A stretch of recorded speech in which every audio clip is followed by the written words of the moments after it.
Alright, y'all, welcome to Basketball with Tom. I got a lot of stuff on my mind. I'm not even going to waste any time. I'm just going to get straight into it. I'm noticing some patterns out here with the NBA, with teams in the NBA, and it's starting to frustrate me. But you know what? Whereas I notice those patterns in the NBA teams and the players, I notice them within myself too. I've been studying psychology, and obviously it's going to apply to both, it applies to everyone, because the NBA players are human beings too. But the one thing I'm noticing is this continued lack of respect for the teams that are below 500. When I say 500, I mean like they've lost more than 50% of their games. And I'm also noticing how these players who are not whose teams are not performing well, they tend to rise and shine to the occasion and end up putting the smackdown on the quote-unquote elite teams we have out there.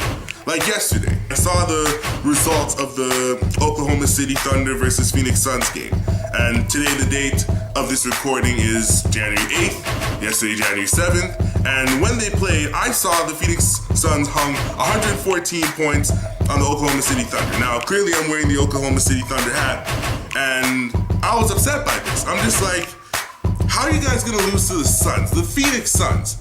I'm gonna go back I'm gonna get the stats, but y'all lost to the Phoenix Suns. Like, you allowed them to hang 114 points on you, while you only scored 100.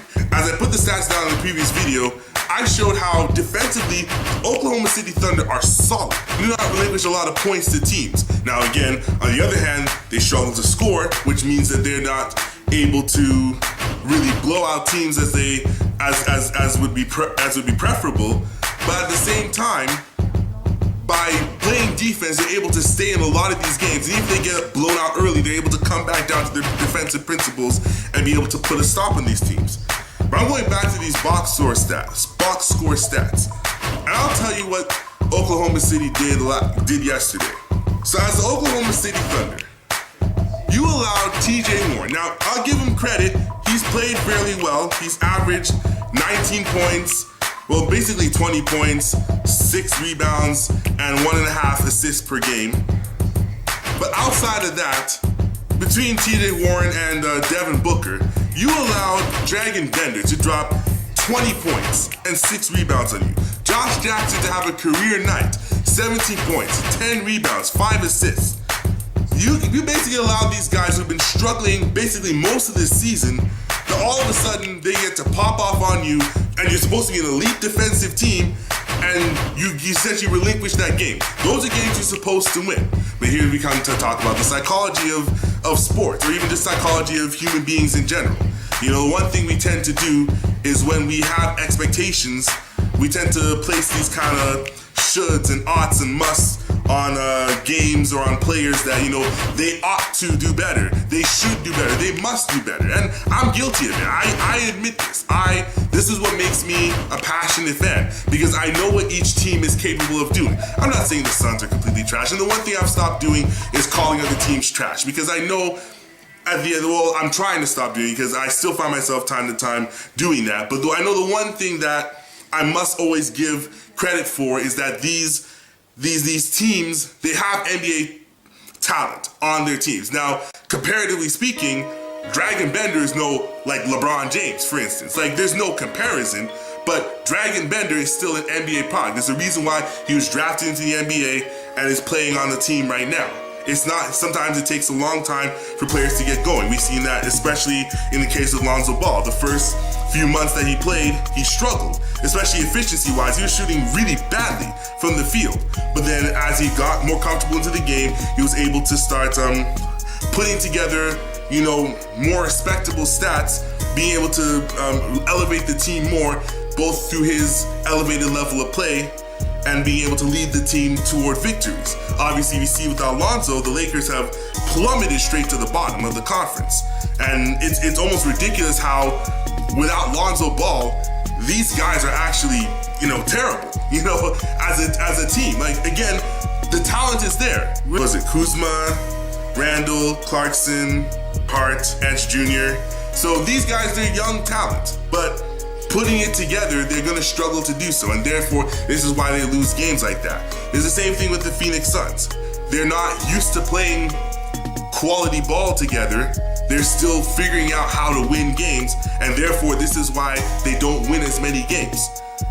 Teams that are more elite, teams that essentially, the elite teams are those that have more experience, who have the star players, the star caliber players, are able to, basically put their imprint on a game. But we see here, going back to the Oklahoma City Phoenix game, we see that OKC, Paul George put up 19 points, Westbrook 26, Melo with 14, Steven Adams with 18. If you give me those stats, you'd say, okay, they should win that game. But then we start to look at the percentages. In fact, the percentages, the only one that really did, well, actually, let's be honest. I'll put the stats up on the screen too. But Paul George saw 5 of 14. That's not going to get it done. Carmelo 6 of 14. It's not going to get it done. Steven Adams, of course, he's basically a big man. He's basically doing all kind of dunks and layups. So he's going to be very efficient. He was 9 of 11. So, but this is where the psychology of the game comes in, because in their mind, teams like Oklahoma City, teams like the Warriors, teams like the Cavs, the Raptors, you come into a game and you look at the opponents and you're saying, oh, we can take care of this easily. And I do that too. I look at the schedule like, they should win this game. The team that they're facing, they're not as good. There's a reason why they're under 500. There's a reason why they're the bottom of the conference. Y'all should be able to take care of business. But then there's the point about respecting the opponent. And this is the thing that, it's almost like the daily battle of a fan. Trying to figure out, okay, that in in the back of your mind, any given game, any team can win. But you know how good your team is compared to the other team that you're facing.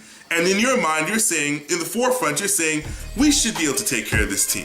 There's no way that, especially when the opposing team does not have its star players or do not have its best players, we should be able to take care of business. But oftentimes, when they come into the game flat-footed and not putting the foot on their necks immediately and saying, no, you're not winning this game, the results are, as we see, these bottom tier teams basically come and punch first, and they dominate the game. And this is what we tend to see. And I look at games like today, the Raptors are facing the Nets. Why is the Raptors in a neck and neck game with the Nets? Their best player is probably Spencer Dinwiddie. Now again, or Dinwiddie, sorry. I'm gonna make sure I put some respect on the man's name. Spencer Dinwiddie. But you're letting man like Spencer Dinwiddie versus people like Larry, DeRozan, Ibaka, Valanciunas, CJ Miles. How are you getting these guys? And players we never heard of. How are we letting these guys come into the game and basically you're going tete-a-tete with each other, literally neck and neck, going to overtime, and it takes a game bucket, the game-winning shot, and one shot by DeRozan to seal the game. Are you kidding me? And you have to still make a defensive stop so that the Nets wouldn't get a game winner. It's ridiculous, but at the same time, it's the psychology. We say, okay, this team's elite, this team is not. The elite team should beat the non-elite team. And, logically it makes sense. However, when you don't respect the opponent, this is exactly what happens. And so maybe one of the things is that, in fact, I shouldn't even say maybe. One of the things is that what even I need to learn to do, and what the NBA players need to learn to do, is learn to respect their opponents. Even if you know you can beat them, make sure that you make a statement at the beginning of the game saying, you're not going to beat us. You may try, but you're not going to. We're stopping this right now. Any runs that you might plan to have, it ain't gonna happen. We're gonna put this to rest. We're winning this game. But a lot of the elite teams, they don't come out like that. One team that's able to really overcome that more often than not is the Golden State Warriors. But that's because they have so much firepower. They have so much firepower and they play defense. So if they need to get stops, they're able to get stops and put themselves in position to win the game. But other teams, especially teams like the Cavs, because today, and in fact, this is another game I'm gonna, bring up, the Cavs versus the Wolves. It was a shellacking by the Timberwolves, and I did not see that coming. I thought this would be a close game because here's the thing: the Cavs don't play no defense, but the Wolves don't play no defense either. So in my mind, even if the Wolves went up, because I saw in the beginning, the Wolves went up by, oh Lord, I don't even remember how much it was. I think it was 69 to 42. 27 points by halftime. But I think to myself, okay, the Cavs can come back in this game because Minnesota ain't gonna play no defense. But the thing is, the Cavs don't play defense either. So because of that, the Wolves, and they're able to continually and consistently score against the Cavs, and then basically make the Cavs' life harder trying to come back and score. Because even if they're able to score against the Wolves, you know, it's being negated by the fact they're not able to get stops. And so, again, obviously, the Cavs versus the Wolves, both teams are good. So I'm not saying this is not a case of elite versus non-elite. It's a case versus elite team versus, well, Minnesota is getting to elite status, but we'll put them in the very good status. So the Bulls are a good team. But again, by not respecting the opponent or by not coming through and putting their foot on their necks and saying, look, you're not going to blow us out. We're going to win this game. When you don't do that, this is exactly what happens. Now, here's the thing about the Cavs, and I really want to talk about this because I know me and Kristen, we go back and forth about how the Cavs approach games, their approach to certain games. And of course, you know, we talk about LeBron James. At the end of the day, he knows that these regular season games, they don't matter, ultimately don't matter. What matters is what he does in the playoffs. But you see, for me, I understand it. Look, LeBron is preparing for the playoffs. These regular season games don't matter. If we get blown out by the Timberwolves, who cares? If we were to face them in the finals, we know that we're going to win versus them. So there's no concern. But you see, for me, when I see how the Cavs play and lose these games, I can't help but be concerned. Because even though we know that the Cavs are an elite team, they're great, and of course LeBron is excellent. He is like one of the greatest players of all time. When we see how they play versus these teams, there is a level of concern because this is where habits are built throughout the season. You can't come into a game and just say, oh, well, we'll be fine, it's just the Wolves, or it's just the Suns, or it's just the Kings, and then this is what ends up happening. These are where the habits are built, especially on defense, because the one thing, and I remember Chris Broussard talking about this on Undisputed, I think sometime last year. Yeah, sometime last year, I remember he talked about it in regards to how the Cavs need to approach the NBA Finals in 2017. And he's saying that the first two Cavs teams that came to face Golden State in 2015, 2016, the one thing that they predicated themselves on was defense. And the thing is, when they play defense or are able to get stops, they're able to hold down the Warriors so that they wouldn't get ridiculously out of control all the time. But the last two teams, the last two iterations of the Cavs teams, that is in 2017 last year, and even this year, their defense has been awful. They had stretches where they were solid, and it showed they have the ability and the capability to play good defense. But when they go away from those defensive principles, you see the teams basically come at the Cavs. One of the things we see is that when the Cavs come into games and they don't care about the game, and they're just expecting, again, they're putting expectations on themselves or even on the other team, saying, okay, we know what this is about, we're going to be fine. But then you find out, come the end of the game, oh wait, we're down 25, we are not fine at all. When we start to see those kind of things, it's like, okay, yes, maybe it may be a one-off, a fluke game or whatever, but these are patterns that you start to see. Patterns of ineffective defense, patterns of lack of effort. These are the kind of things that end up happening and we see with the Cavs. And then what we end up seeing is that the Cavs, when they don't come and play with effort, they get blown out, especially because they're an older team. So they're not only are they able to stop the opposing team from scoring, but now because they take a long time to get into their sets and get going and get the blood and the juices flowing, they're not able to impose their will on the other team. And this is where we see results like when I don't remember the exact date of the game, but it was like a week or two ago where the Kings blew out the Cavs. it was 109 to what, 96, or maybe it was even less by the Cavs. But they get blown out by the Kings, and then today, even though Minnesota is a good team, they get blown out by the Wolves by nearly 30 points.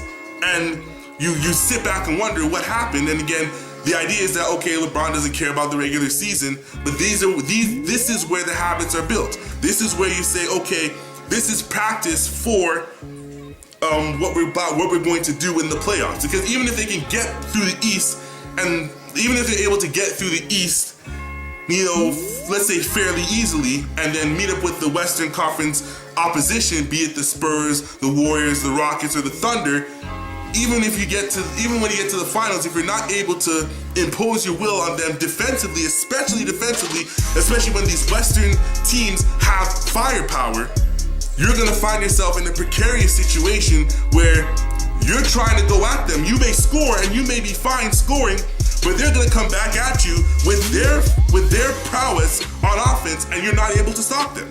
And this is where the Cavs found themselves even in trouble, you know, last year in the finals. That they're not able to put that defensive pressure on the Warriors. Yes, who's gonna stop Kevin Durant? And of course, there's a lot of weapons, offensive weapons on the Warriors. But without that defense and being able to hold down the Warriors to a significant margin, they found themselves constantly getting blown out, even if it wasn't through the whole game. But toward the end of the game, they had nothing to sustain. They had nothing to fall back on.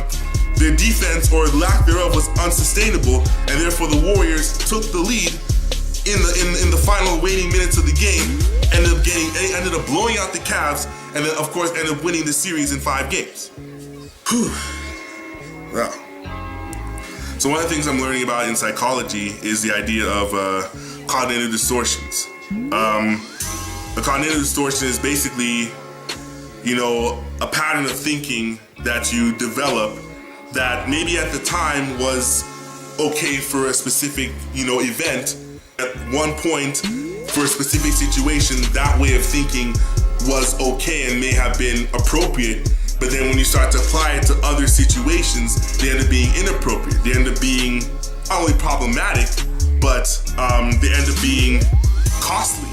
And the behaviors that are displayed end up coming with severe consequences. For instance, we look at the idea of how elite teams face the non-elite teams, or address the non-elite teams in their minds, because of, let's say, especially as an elite team, when you have imposed your will on a subpar team before, and you know that you've had their number in the past, you feel in the future, or in the present moment when you face the team now, you say to yourself, okay, we can beat them, it's no problem. Who are they? Who are the players that we should be afraid of? Come to find out that in this specific event, in this specific situation, the players on that subpar team they have a fire in their bones. They're tired of losing. They know that you're an elite team. They know that if they don't do something quickly to quell whatever firepower comes their way, they're going to get blown out. They're saying, especially if the subpar team is the home team, saying, not on our home court, not today. We don't care if you're LeBron James or James Paul or LeBron Davis. We don't care who you are. And obviously I made these names up, but we don't care who you are. We're going to impose our will. This is our time. This is our moment. We're coming together and we're going to beat you. So the cognitive distortion, and there are multiple types of these cognitive distortions. One of them is called magnification / minimalization. And so when you minimalize, you know, the ability and the capability of certain teams, you end up putting yourself in a situation where you think that you're going to be able to be victorious, and you're underestimating, you know, what these subpar teams bring to the table. You're underestimating what their players can do, not realizing that, again, these players are in the NBA for a reason. Even if they're not consistently good, they have the capability and the talent to be good. So if you don't, as a team, face each team and each, again, obviously we talk about things like rest and fatigue, and you want to save yourself up for important moments, and that's fine. obviously the playoffs, especially when you know you're an elite team, and and it's not just a matter of conjecture or projection, but as a fact, that you're good enough to be in the playoffs, you're going to get there, and you're going to be ready to face, certain competition in the playoffs. You don't have to worry about certain games in the regular season. But these are where the habits are built. And as an elite team, if you don't face each game and give each opponent the proper respect, and you don't, and especially, this is the most important thing, don't apply the habits that you've been building in practice and then implement them in the game, you're going to find yourself in a precarious spot and then you end up getting blown out. And this is the one thing, and me and Kristen, we've discussed this, and one of the things he's said is that no team is afraid of another team this year. They don't care about if you're the Warriors. They don't care about they don't care about the team name on the front of your shirt. All they care about is a team on their front of the shirt. All they care about is themselves as players and feeling that they have the chance and they have an opportunity not only just to face you and to have competition versus you, but they feel, we're gonna beat you. We're not going to just sit back and be like, oh well, they're the Cavs, there's nothing we can do. Oh, it's the Warriors, oh Lord, what are we gonna do? Or even like the Rockets, especially Warriors and Rockets, who are very elite 3-point teams. Oh, we're gonna be discouraged. There's nothing we can do. They're not gonna be like that. It's like, no, we don't care who you are. You can be James Harden, you can be Russell Westbrook, you can be LeBron James, Giannis Antetokounmpo, you can be any of these guys, Joel Embiid. We don't care. We're coming for your neck. We're going to beat you. And that's exactly what these quote-unquote subpar teams are doing. And again, I say subpar in quotes because obviously their record, and again, their talent is not as good as the other talent, but at the same time, because they're still NBA talent, they're still capable of doing something. And that is the danger that each of the elite teams face. We can even start looking into examples in the playoffs where eighth seeded teams have upset first seeded teams. You look in 2007 where the Golden State Warriors, the We Believe team, beat the Dallas Mavericks in the first round in 6 games. Now you're wondering, how does that happen, especially Dirk getting the MVP that season and the Mavs winning 60 plus games? How does that happen? But then again, you don't impose your will on those teams, you're gonna get beat. Now, I apply it now into the fan perspective because, again, I too am guilty of, I'm sure, what these NBA players are doing, believing that everything is going to be okay facing a non-elite team or a team that you know is not on your level. You feel as that, oh, who are these guys that they're facing? I said it on Snapchat, I'll admit it. And again, none of us are perfect, we all have our flaws, but that comes with the fandom, that comes with the territory. I'm saying, who are these guys? And again, going back to the Raptors and the Nets game, again, I'm not counting anybody's pockets. I'm not saying that all the Nets players are trash. They have talent, they work hard to be where they are. They're in the NBA for a reason. However, in my mind, compared to what the Raptors have, I'm saying, who are these guys on the Nets to be tete-a-tete with the Raptors in a tied game in overtime? What is going on here? Raptors, you have DeRozan, you have Lowry, and shout out to Lowry, I hope he gets well. I saw that was a nasty fall he had, when he got fouled on the rebound. I hope he's okay. Send up your prayers, positive vibes to him, whatever you guys do. You have players like Ibaka. You have solid role players like Van Vliet, Delon Wright, Norman Powell, CJ Miles, Jakob Poeltl, Siakam. You have these solid role players who we've seen as a bench, especially as a bench unit, play extremely well together, offensively and defensively. And again, of course, the Nets, you can say maybe, it's almost similar to how the Nets starting lineup is because they don't have D'Angelo, they don't have Jeremy Lin. So you can say, comparatively speaking, these guys are essentially like bench players starting. So of course, given the opportunity, they're able to impact the game in their own way. But you're saying to yourself, with both the star power of the Raptors and their bench unit, they should be able to overpower the Nets. But what we see is that when elite teams don't take the subpar teams seriously, those subpar teams rise to the occasion and end up a lot of times putting the smackdown on the elite teams, or at least making things very uncomfortable. And so this is what we see happening. And like, so what's the lesson?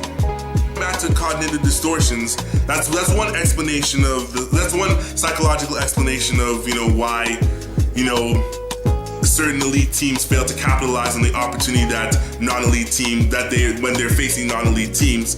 But there are other reasons as well. You know, the cognitive distortions, there are multiple types. I talk about minimalization. Another type is, if I can recall correctly, things like arbitrary inference. Oh, just because it applied to one situation doesn't mean it's going to apply to another situation. Again, because an elite team has beaten a non-elite team or a subpar team before, they feel like they could come into a game, okay, it's the Suns, it's the Kings, it's the Mavericks, it's the Lakers. We can come into this team, we can come into this game and we don't have to worry about it. We can go on cruise control, we'll be fine. But what ends up happening is that this situation is specific and is unique in and of itself. Mindset of the players from the subpar team, as well as, you know, their skill and their talent may be elevated in this moment such that if the elite team does not take them seriously, they get beat. Or at least the game gets uncomfortably close, and then the elite team has to work especially hard to close out that team, that subpar team, just so that they be able to get the win and be able to continue on their winning ways. All right, now switching gears, one of the narratives going into this season, in fact going into many of the previous seasons, is how bad the Eastern Conference is. Oh, the East is terrible. The Eastern Conference. Oh, there ain't nobody in there. There's LeBron James and a comb and a plant and a brush and a tube of toothpaste. Those are the stars in the East. And I say to myself, first of all, whoever's saying those kind of things is just disrespecting the stars in the East.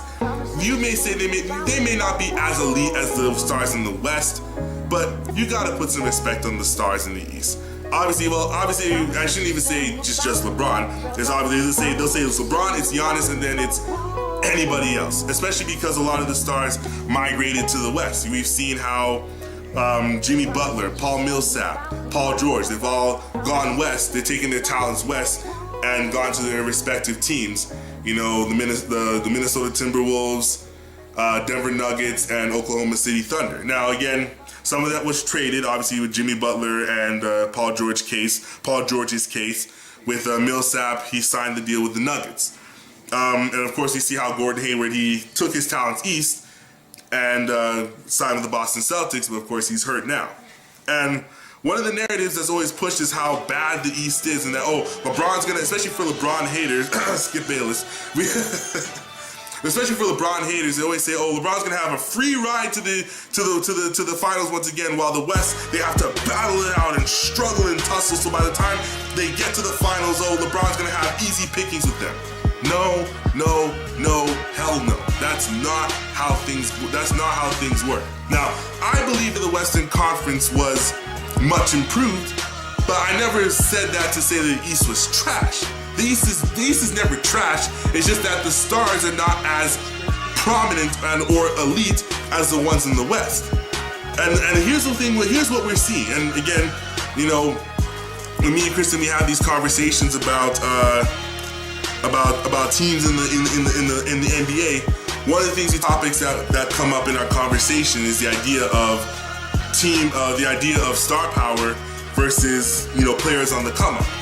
And we see that when stars have to come together and meld and mesh their talents together and play together, it takes time and it takes for them to be able to figure out, you know, how each person fits into their role. And with teams that do not have that kind of star power, as really players on the come up, they learn almost organically to play together. And that's essentially what's happening East versus West. And we see that the East has had a very good record versus teams in the West. While the West is trying to figure themselves out through the addition of all these stars, what we see is that in the East, players are coming together, they're growing organically with each other and producing results. One of the best examples of this is the Miami Heat. Last year, of course, as the team wasn't really good, and they were struggling to come together anyway. That's why they ended up going 11-30 in the beginning of the year. But when they started to finally figure things out, they went 30-11 the rest of the year. So basically, they ended up going 41-41, which is 500. But they started off really bad, but they came together really good because organically they're starting to come together. The players on the team, they weren't stars by any means. They weren't big name players. The only big name players on that team is Whiteside, Dragic, and Waiters. And if you want to even throw in James Johnson or even Tyler Johnson, but came together organically, and then through that second half of the season, they started to put the smackdown on these teams. They were coming into games, and they were, I want to say, meeting out justice, but in the sense that they were coming with a high level of competition, high level of skill, high level of effort, and they're able to put other teams into submission.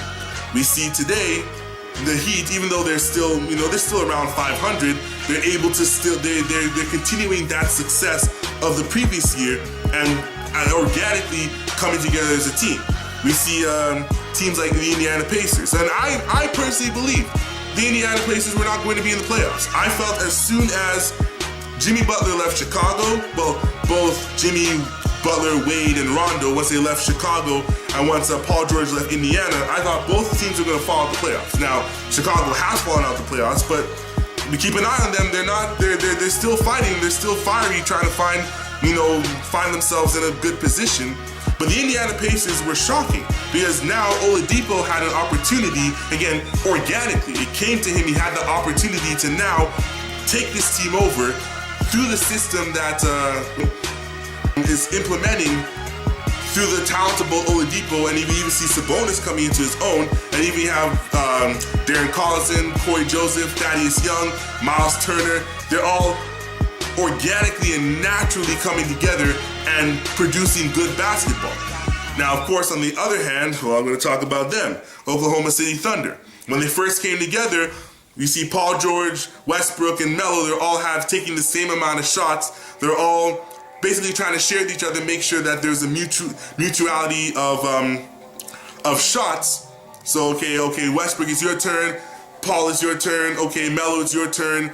But we saw that it was not sustainable. Even though the defense was solid, they were not able to score consistently. And the scoring is what kept them out of games and caused them to be unable to finish. But we saw that as the season progressed, and no matter how much we talk about, Melo being maybe a cancer or a problem to the team, Melo himself started to recognize, okay, I'm not he knew this from the beginning, but he recognized that I have to take a sacrifice. I cannot hog the ball and I cannot take up all these contested shots. I have to decrease that. Paul George had to realize that, okay, I am the second option. I have to work well with Westbrook and the rest of the team. And Westbrook just has to be himself. So once the Thunder started to realize that, they're able to now put themselves together and put themselves into a position where Westbrook is the tier is Westbrook, then it's Paul George, then Melo. And then they're able to, and even Adams being a solid contributor, making sure he gets his shots, his opportunities, and make sure he gets those easy buckets created from the penetration, created by people like Westbrook and George. Now, how to figure it out, stars meshing together, they struggled, but now they're putting it together. So we see, and even in the case of those two cases I brought up, yes, obviously Miami struggled worse than the OKC, but you see from Miami, you kind of expected that because they don't have the star players, they don't have the same talent as the Oklahoma City Thunder. But with OKC Thunder, because they have stars, we'd assume they shouldn't struggle like this. But of course, they're going to struggle because they have to find their role. Even in 2011, when LeBron and Wade and Bosh came together, for that season when they first came together, it took them some time to figure things out. LeBron, basically, it was still Wade's team, but Wade recognized that, okay, LeBron, you're the best player. Our skills are somewhat redundant. You have to take the lead. Bosh recognized his role as that, okay, I'm not going to be the same guy as I was in Toronto. I can't be in the post all the time because Wade and LeBron need to be able to drive in and create shots. That's how they play the best. Bosh recognized I need to become even more of a stretch four. I'm already good at the mid-range, but now I have to take the three or step out to the three and be able to create space so that LeBron and Wade can be effective, and then when I get the ball, I shoot it, and I can help my team be effective in that way. That if you look at the records of the West and the East, and I'm going to put them up on the screen, we'll see that they're very comparable. They're not that much different. Teams are right where you would expect them to be. The Celtics, the Raptors, the top three in the East. You know, the Warriors and the Rockets and the Spurs, the top three in the West. You see that they have a significant gap between the other teams that follow through in the 4 to 8 spot in the playoff seedings. But then even after that, you see coming into the bottom seeds outside of the playoffs, the 9 to 15 seeds, we see that the records are very comparable. They're not that much different. The East taking to the West, while the West is still trying to figure out how to mesh all their stars together.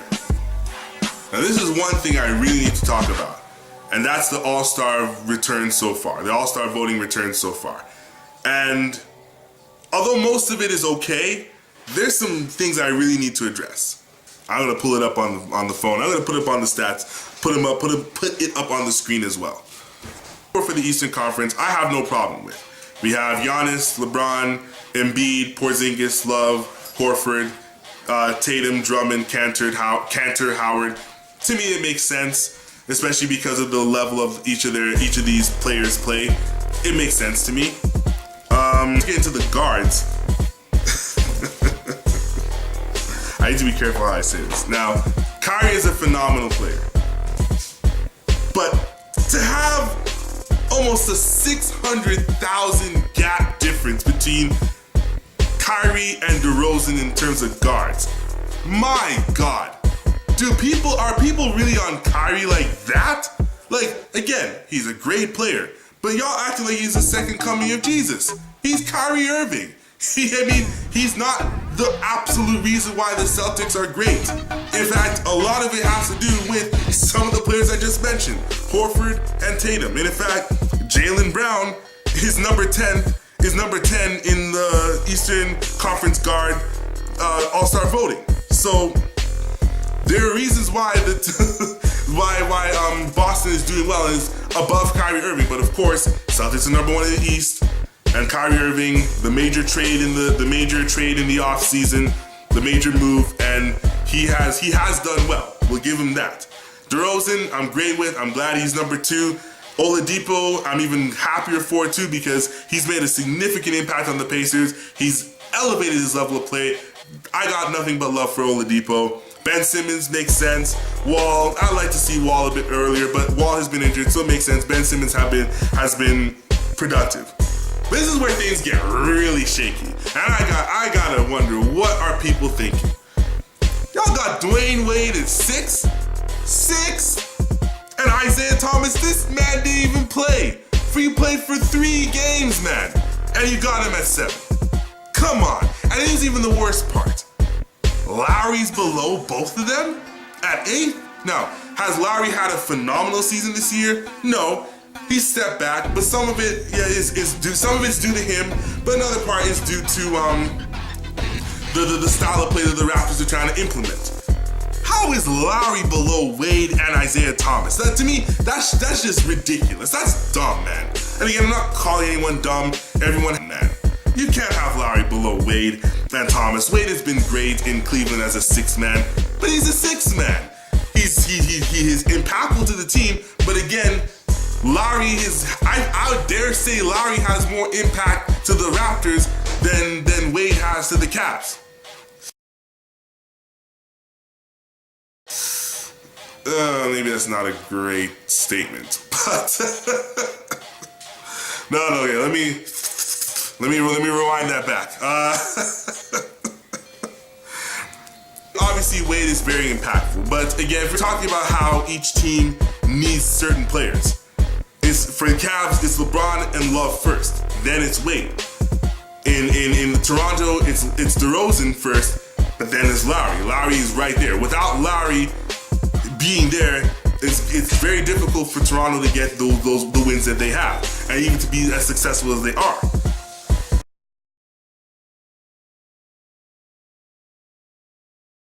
But here's the one thing that I'm really cheesed Now, I'm no huge fan of Bradley Beal, but you got the man at 9th. 9th! Like, below Wade, below Wade, below Isaiah Thomas, below Lowry, even below John Wall. John Wall's been injured for a good chunk of this season, and Bradley Beal is 9th. Come on. Bradley Beal has kept this team afloat. Now again, I've talked my talk about the Wizards. Do I really believe in them? It's debatable, and especially because the Wizards like to talk a lot of trash and not back it up. I can't get behind that. But to be fair to them, they're always in the top 4, top 5 Eastern Conference teams, and they're always going to be, they'll be always be considered among the elite. But for Bradley Beal to be 9th and to put up the stats, to have the impact that he's had on this team, to me, it's just mind-boggling. Bradley Beal deserves at least to be 4th. Even if you want to put him below, even 5th. Even if you want to put him below Ben Simmons, that's fine, but he needs to be top 5. He can't be bottom 5. That, to me, that's just ridiculous. Now we turn to the West, we look at the front court returns. Durant, Davis, Cousins, Green, George, Leonard, Anthony, Towns, Kuzma, and Aldridge. Now, I don't really have a problem with this list up until when they put LaMarcus Aldridge at 10th. Now, we all know what LaMarcus Aldridge struggles to do in the playoffs. He doesn't always show up, and he always struggles to find his way, meshing with the Spurs system, meshing with Kawhi when he's available, when he's healthy. We know Aldridge's struggles. But because Kawhi has been injured most of this season, Aldridge was one of the pivotal reasons why the Spurs are where they are. Obviously, we got to give a lot of props and praise to Popovich because he's really the mastermind behind the Spurs' success. But Aldridge has a major part to do so. Ever since Pop and Aldridge had their talk and fleshed out their issues, they're able to say, okay, Pop is able to put LaMarcus Aldridge in the best position to be successful. And as a result, Aldridge has been a major contributor to the Spurs team. So for him to be 10th, I think it's ridiculous. Even below Kyle Kuzma. The team doesn't win. The Lakers are losing. Like, I can't even I stress this. Like, we all talk trash about Lonzo Ball at the beginning of this season. A lot of people, I shouldn't say we all, but a lot of people said how Lonzo Ball, he may be a bust, he's not playing that well, but he's gone.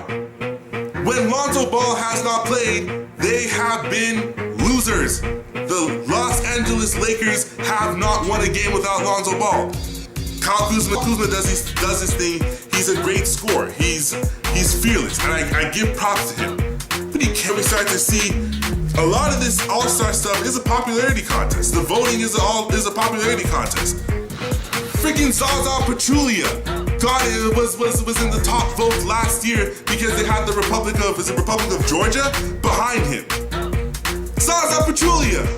Are you kidding me? And it happened not 1 year, but 2 years. So of course it's a popularity contest. We know Zaza ain't no star. Get out of here, man.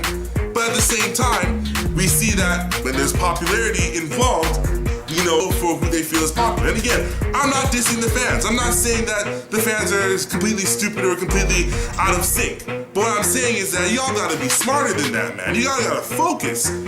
Look at who has been impactful to each team, who has led their team, not only just put up great stats, but has led their team to success. I think success has a lot to do with position as an all-star. Obviously, we can question things like obviously DeMarcus Cousins when he was in a losing situation with the Kings, but there is a difference.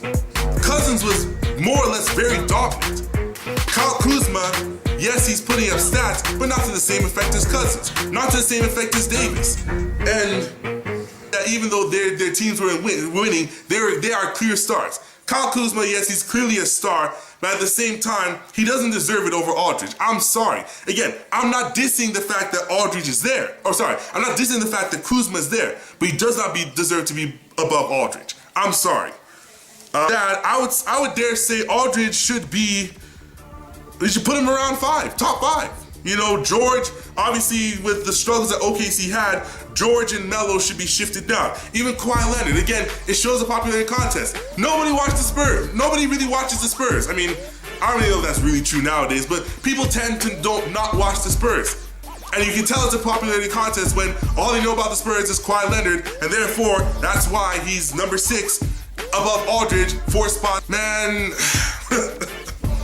so you gotta give more, y'all gotta give more respect to Aldridge, man. I'm sorry, Aldridge deserves to have a better spot than this. So when y'all go vote, make sure y'all vote Bradley Beal, y'all vote LaMarcus Aldridge, give them the position he deserves and the chance they deserve in terms of being starters. Obviously, they're going to come in. The coaches are obviously going to vote them in as reserves, but they deserve a chance to be, statistically better in these categories when it comes to All-Star votes.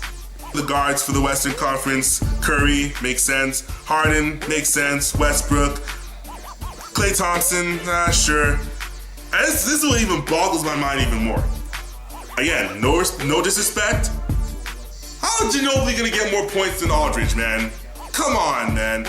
The man's pushing 40. This man's pushing up daisies in the NBA. Of course, he's still playing amazingly well for a 40-year-old, but he's not the reason why the Spurs are great.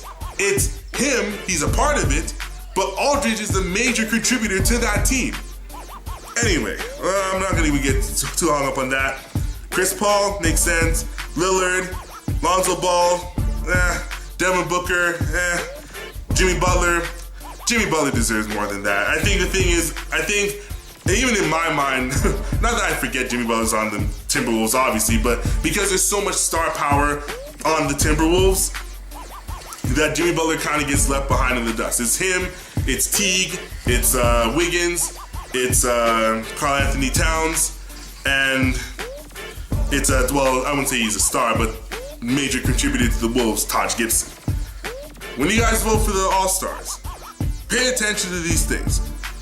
Not only the stats of the player and how great the player is, pay attention to their winning. How are they impacting the games that they are playing? Because, again, sometimes they're quote-unquote empty stats, whatever, that great players can put up on losing teams.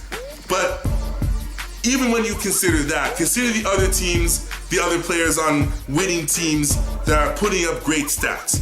Think about that, and then use that when you vote.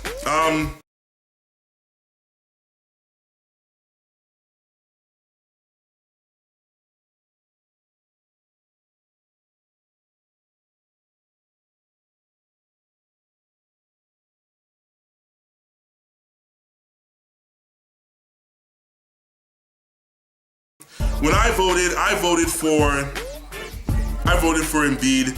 I voted for Porzingis.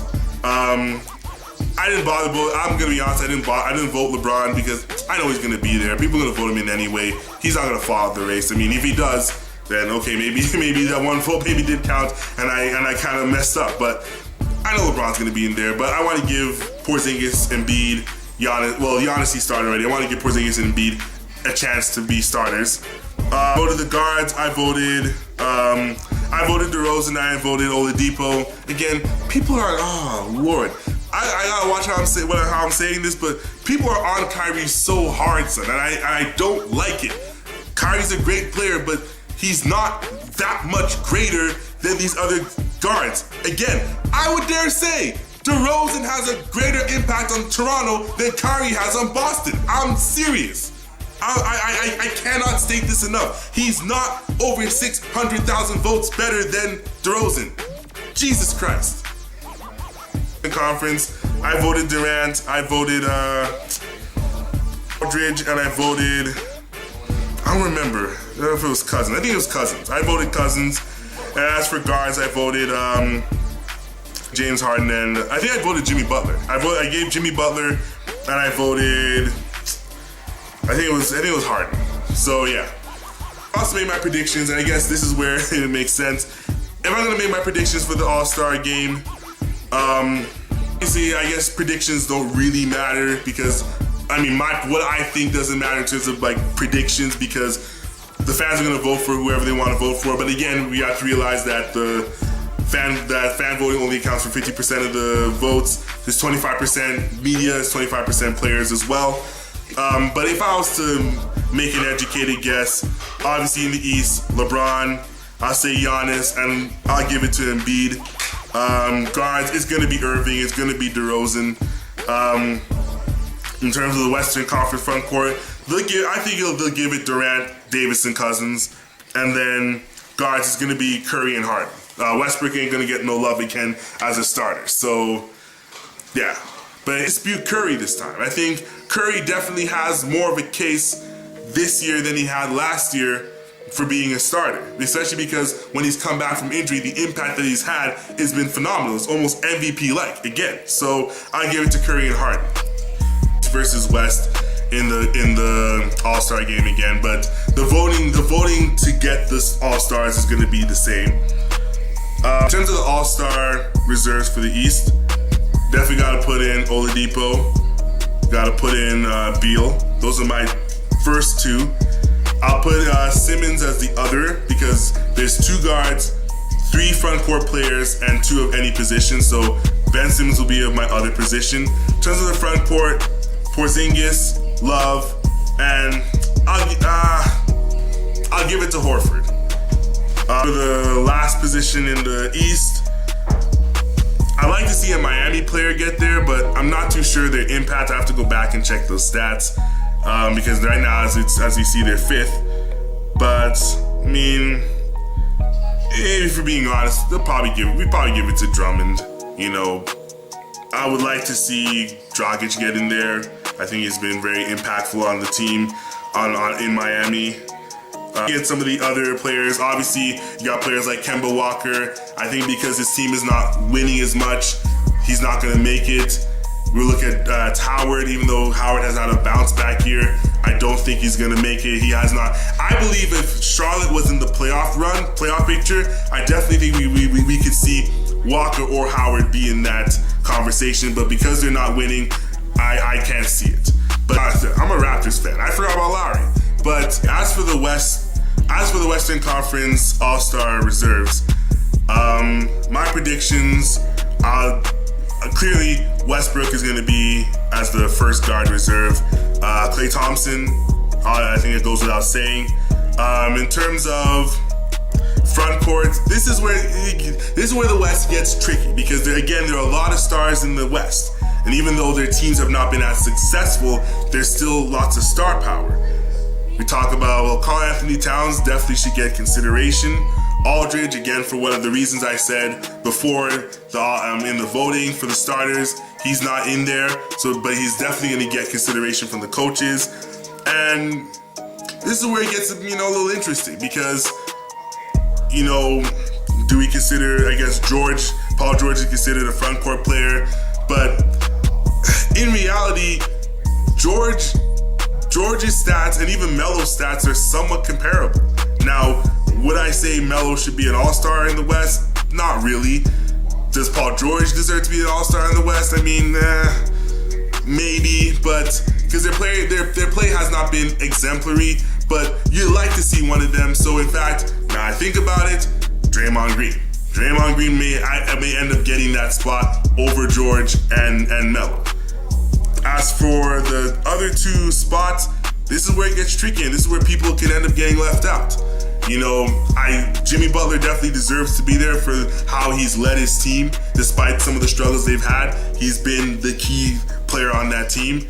And then we started to wonder, okay, do we give Portland guards consideration between Lillard and McCollum? How about Chris Paul? Again, Chris Paul, he's injured. Chris Paul, he's fine right now. Chris Paul has been exemplary. In fact, I even forgot about him. So sometimes when you make these predictions, you forget certain players, With Chris Paul, he's been great coming back from injury. But then again, does Lillard get snubbed again for, I think it's the 3rd straight time? I think Lillard deserves to get at least a consideration. But even McCollum, he's basically been the backcourt partner and just as impactful, if not sometimes even more impactful. You gotta toss it up there between Paul, Lillard, and McCollum. I'll put my final predictions on the screen so that y'all know exactly who I'm going for. But these are my thoughts right now. So, in conclusion, going back to the East, for the starters, there'll be Irving, DeRozan, LeBron, Giannis, Embiid. For the reserves, there'll be Beal, Oladipo, Porzingis, Love, Drummond, Simmons, and I'll go Horford. For the West, I'll go For the West, for the starters, Curry, Harden, Durant, Davis, Cousins. As for the reserves, we'll go Westbrook, Thompson, Towns, Aldridge, Green, Butler, and I'll put Lillard. Actually, you know what? See, that's where I'm struggling. I'll make a toss-up between Paul, Lillard, and McCollum. Either one of those two, because Chris Paul, you really, I think he should get a bigger consideration because of his impact when he came back and helped Harden. But at the same time, man, it's gonna be a sad day when Lillard gets snubbed from the All-Star game for the third consecutive year and McCollum not even getting a chance. And I think there's even other people you can even consider, in the consider for All-Star reserves. How about Nikola Jokic as a reserve from Denver? In fact, I even forgot about him. And Jokic has been solid. He's been hurt for a bit. And of course, even Blake Griffin, DeAndre Jordan. Obviously their team has not been as successful. How about Rudy Gobert? We talk about Devin Booker, but their team is not as successful. And then do you give a Laker consideration, even though the Lakers have been terrible? They have not been good. These are all the questions you have to consider, but there'll be a lot of broken hearts this year when it comes to the All-Star selection, because there are a lot of deserving candidates. And sometimes, we talk about good players who do not produce wins on their teams, but a lot of times it's because their teams are not good and they themselves can't do as much. They put up stats, but they're not able to pull their team up with them. There's only a handful of team players that can really do that. The LeBrons, the Durants, the Leonards of the world. Only players like those who can really pull out Harden, Westbrook. But other than that, there's not, or Curry even, but there's not a lot of players that can produce stats. You even saw in the case of Anthony Davis and Cousins when they were by themselves on their separate teams, they couldn't really pull their teams up to contention. The only time that really happened was Anthony Davis in 2015, and they got swept by the Warriors. So, yeah. That's the video. I hope you guys enjoyed this. Give me your opinions. Tell me who you guys think should be the All-Star starters and reserves this year.